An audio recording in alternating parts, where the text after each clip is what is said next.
Hey, mathematicians. Today we're going to talk about mosaics. Have you ever heard of a mosaic?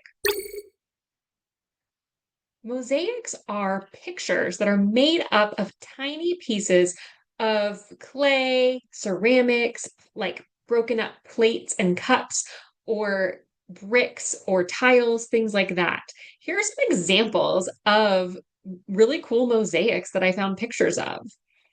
My favorite is this one that is a picture of a ship.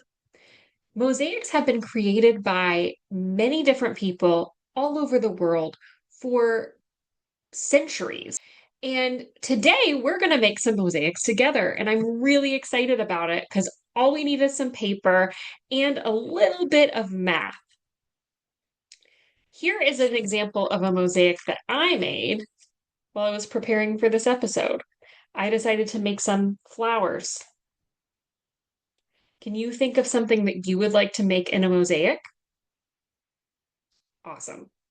Here are some materials that you're going to need to make our mosaic.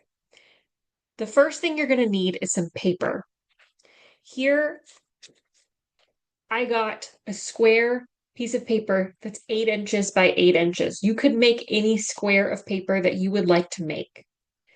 You're going to need some paper squares. That's what we're going to make our mosaic out of. That's what's going to be our colors. So I made this box full of paper squares.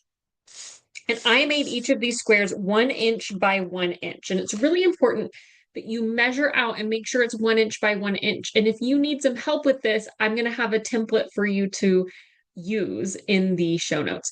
So I made all these different colors of squares that are 1 inch by 1 inch. You're going to need to make those squares using scissors or a paper cutter. If you have one of these, you might need a parent or an adult to help you use it because it has a really sharp blade. And then you're also going to need a ruler in order to measure to make those squares. And you're going to need some glue for when we decide to start gluing things onto our paper.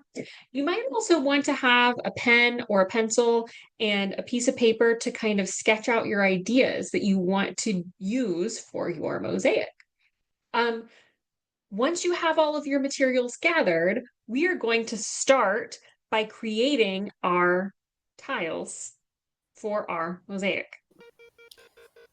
We are going to make our 1 inch squares here. So when you get your paper out, you want to use your ruler to measure out where 1 inch is. And you can see here, I just measured every 1 inch on my paper and made as many marks as I needed to. And then you can cut where those marks are. So you see I am going to cut where my marks are to make 1 inch strips. Now you can stack all of your strips up and mark again every 1 inch on this strip. This is going to let you cut your paper into 1 inch by 1 inch squares. And now for the fun part. I take my square of black paper or whatever color you want, and I started to make my mosaic. I decided to go with pattern, and we'll talk about that later, but I sped this up quite a bit because it took me a little bit to make it, but it was very relaxing and fun and creative, and it took a lot of glue and a lot of time, but it was worth it.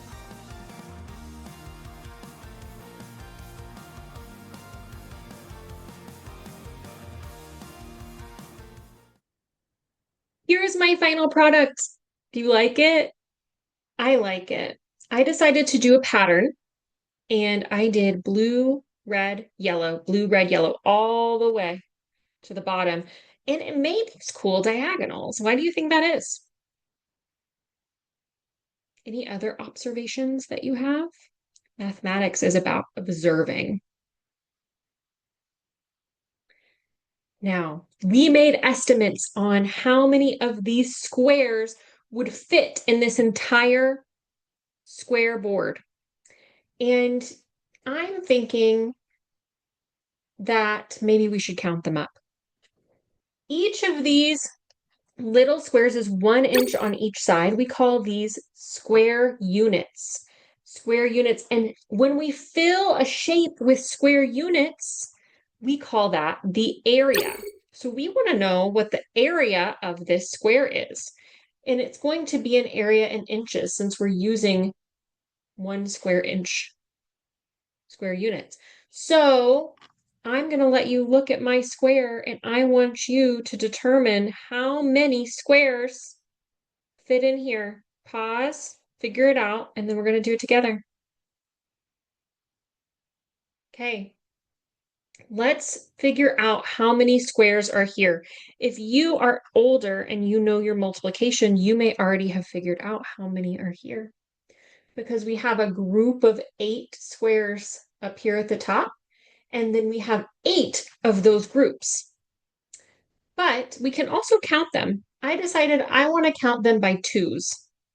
So let's count. 2, 4, 6, 8, 10, 12, 14, 16, 18, 20, 22, 24, 26, 28, 30, 32, 34, 36, 38, 40, 42, 44, 46, 48, 40, 50, 50, 52, 54, 56, 58, 60, 62, 64. Our area is 64.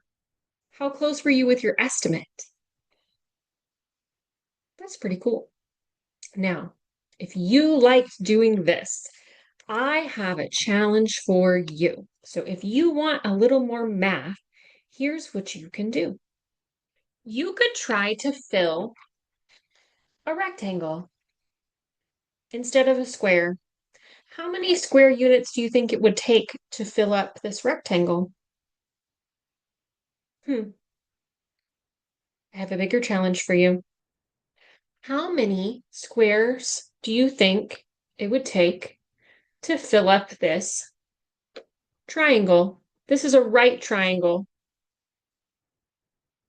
This one would be tricky, right? Because you would have to cut your squares in order to not have them go off of the triangle. This one would have to be like this. And then you'd have to kind of go from there. And then to determine how many is going to be a little trickier. And you'd have to use some of your problem-solving skills to do it. I think you can do it. I just love using these little square unit tiles. I'm thinking about how much mathematical art I can make with it and how much math I can do with these tiles. I'm really excited. If you want to do this project and you need a little more guidance, you can visit the link in the show notes. I'm going to have a printable there for you to help you cut out these unit squares and some other templates and some instructions. And don't forget to hit the subscribe button and to hit the like button. You don't want to miss out on any math adventures we do here. And until next time, happy mathing.